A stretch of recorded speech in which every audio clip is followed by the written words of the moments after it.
warning has been issued by the New Taylor State Police Department.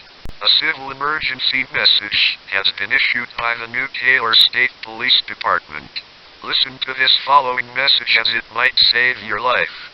Before continuing with new information on this ongoing situation, we would like to repeat some instructions on the behalf of New Taylor State Weather Agency.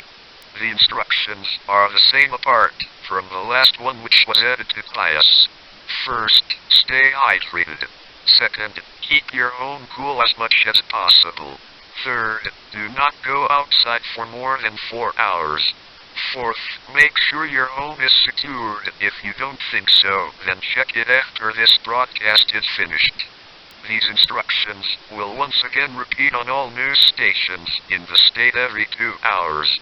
The reason behind the change of the final instruction is due to small and multiple civil unrests happening across the entire state. Most of these consists of people looting stores for air conditioning units. However, we have also gotten reports that some individuals are breaking into random homes. We are trying our best to resolve this. These unrests started after multiple failures by the NCSWA in withholding information from the public.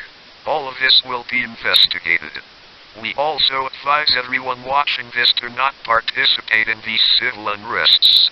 This is all for now. Thank you for your time and have a nice evening.